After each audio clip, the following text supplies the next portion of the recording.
नमस्कार. AB food corner चॅनलवरती तुमचं सर्वांचं स्वागत आहे.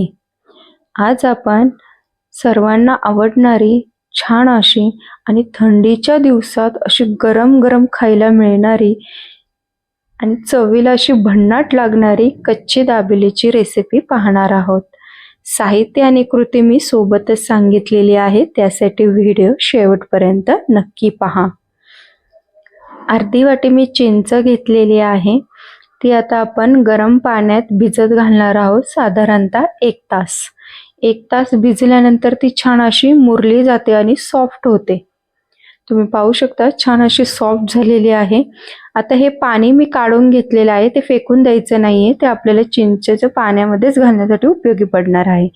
फक्त चिंच मी मिक्सरमधून बारीक करून घेतलेली आहे आणि जे पाणी काढलं होतं तेच पाणी टाकून आता ती मी गाळून घेणार आहे.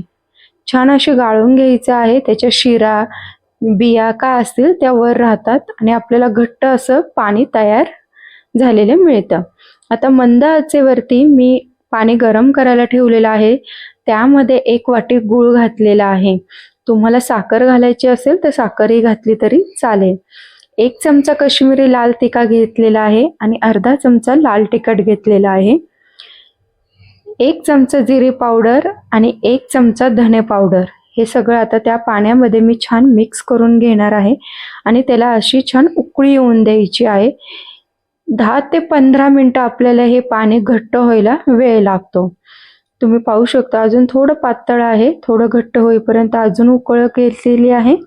आता तुम्ही पाहू शकता 10 ते 15 मिनिटांनंतर छान असं घट्ट झालेलं आहे. मी गॅस बंद केलेला आहे. गार झाले की ते अजून घट्ट होतं.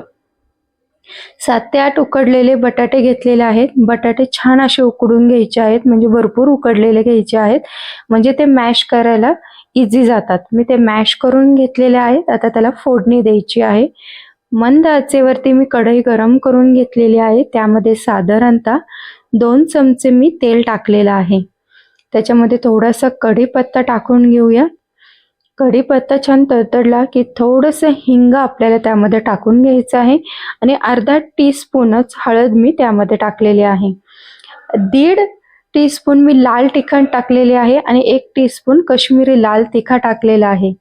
तुम्हाला तिखट अजून हवं असेल तर अजून अर्धा टीस्पून तुम्ही टाकलं तरी चालेल. आता हे छान मिक्स करून घ्यायचं आहे. त्यामध्ये 3 टीस्पून मी कच्ची दाबेली मसाला टाकणार आहे. तुम्ही तुमच्या आवडीनुसार कमी जास्त मसाला घालू शकता. आता अर्धा ग्लास पाणी टाकलेलं आहे. पाण्यामध्ये पुन्हा मी अर्धा टीस्पून धना पावडर, अर्धा टीस्पून जिरा पावडर आणि चवीनुसार मीठ टाकून घेतलेलं आहे. पाण्याला उकळी आली की मॅश केलेले जो बटाटा आहे तो त्यामध्ये टाकून घ्यायचा आहे. आता पाण्यामध्ये बटाटा का टाकायचा आहे शिजलेला, कारण आपल्याला कच्ची दाबेलीसाठी असा थोडासा ओलसर बटाटा लागतो, म्हणून कोरडा असा बटाटा त्यामध्ये भरला की त्याला चव लागत नाही, म्हणून आपण पाण्यामध्ये बटाटा ओलसर करून असा थोडासा ओलसर बटाटा ठेवणार आहोत. आता बटाटा आपला झालेला आहे. त्यामध्ये थोडीशी कोथिंबीर मी टाकलेली आहे आणि गॅस बंद केलेला आहे. थोडंसं कोमट झाल्यानंतर मी एका प्लेटमध्ये ते काढून घेतलेलं आहे आणि आता आवडीनुसार ज्याला कच्ची दाबेलीला चव वाढवते त्या गोष्टी आपण आता त्या टाकणार आहोत. म्हणजे बारीक कट केलेली कोथिंबीर, 1 बारीक कट केलेला कांदा आहे, तो तुम्ही कमी जास्त घालू शकता. डाळिंबाचे दाणे तुम्ही तेही कमी जास्त घालू शकता. कोणाला जास्त आवडतं तर जास्त घाला, कोणाला कमी आवडतं त्यांनी कमी घाला. शेव घालणार आहोत थोडीशी आणि मसाला शेंगदाणा त्यामध्ये टाकून घेणार आहोत. मसाला शेंगदाणा मी कशी तयार केले ह्याची रेसिपी मी व्हिडिओ तयार केलेली आहे. रेसिपीची व्हिडिओ ऑलरेडी मी माझ्या चॅनलवरती टाकलेला आहे, ती जाऊन तुम्ही पाहू शकता.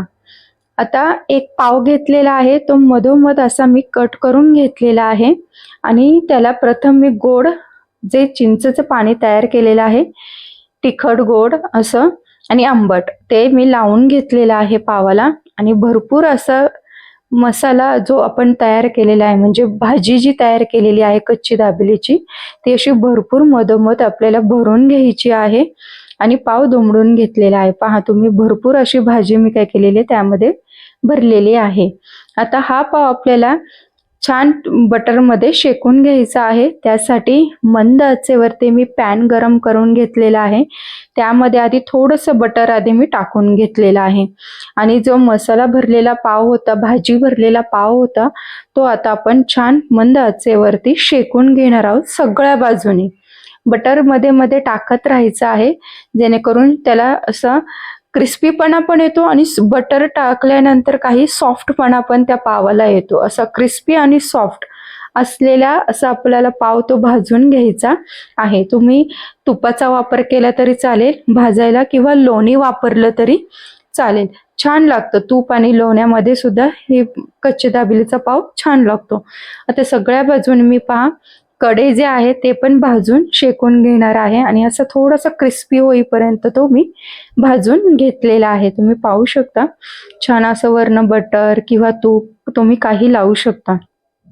छान असा आपला पाव भाजलेला आहे, तो आता मी काढून घेणार आहे एका प्लेटमध्ये आणि छान असं पुन्हा त्याला डेकोरेट करणार आहे। म्हणजे वरनं शेव, डाळिंब टाकून, थोडीशी कोथिंबीर टाकून असं मी कच्ची दाबेलीचा पाव तयार केलेला आहे। कच्ची दाबेली आपली तयार झालेली आहे।